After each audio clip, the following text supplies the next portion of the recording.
সবুজে ঘেরা এক বিশাল বন। চারদিকে উঁচু উঁচু গাছ, ফুলে ভরা ঝোপঝাড় আর পাখির মিষ্টি কলরব। এই বনের এক কোণে ছোট্ট একটি গর্তে থাকত এক খরগোশ। তার নাম রিমু। রিমু ছিল খুবই ছোট, নরম সাদা লোমে ঢাকা, চোখ দুটো বড় আর কৌতূহলে ভরা। সে প্রায়ই আকাশের দিকে তাকিয়ে ভাবত, আমি কি শুধু এই গর্তেই সারা জীবন থাকব? আমি কি বনের বাইরের দুনিয়া দেখতে পারব? একদিন সকালে রিমু তার বন্ধুদের টুনি কাঠবিড়ালি আর মিঠু পাখিকে বলল, আমি একদিন বনের সবচেয়ে উঁচু পাহাড়ে উঠব।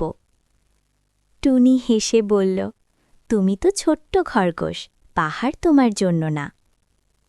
মিঠু পাখি ডানা ঝাপটে বলল, স্বপ্ন দেখতে দোষ নেই রিমু, কিন্তু সাবধানে। রিমু মন খারাপ করল না।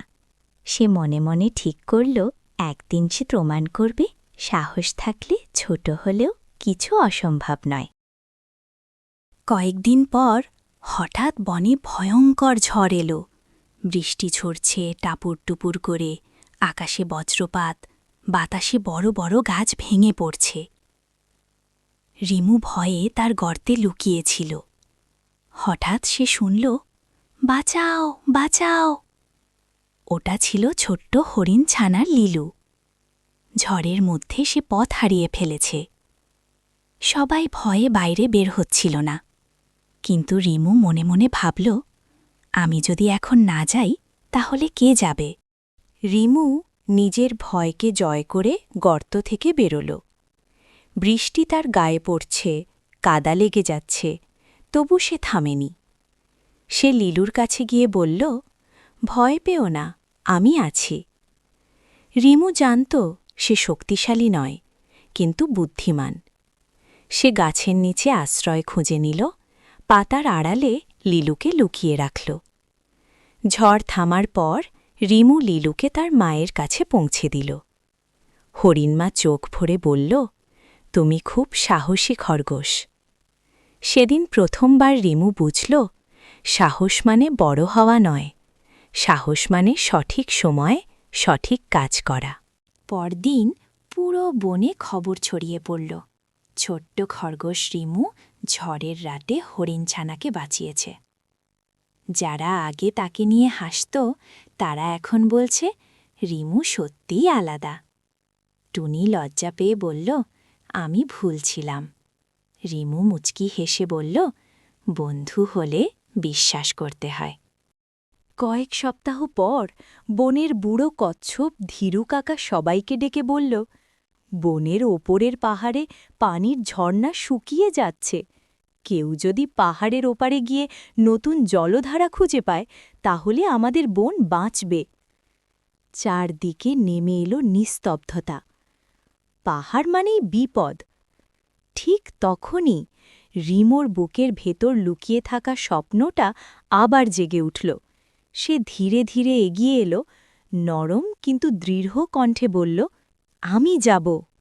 রিমু একা নয়, তার সঙ্গে গেল মিঠু পাখি আকাশপথে, আর টনি গাছে গাছে লাফিয়ে।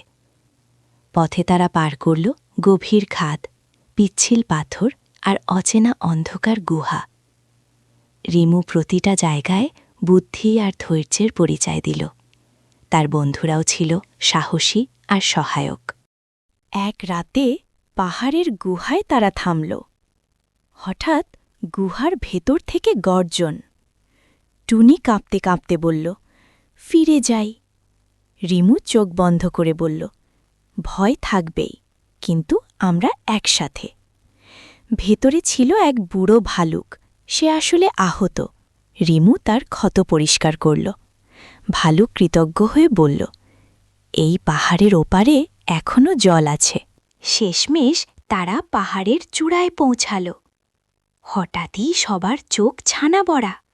সেখানে একটি গোপন ঝর্ণা।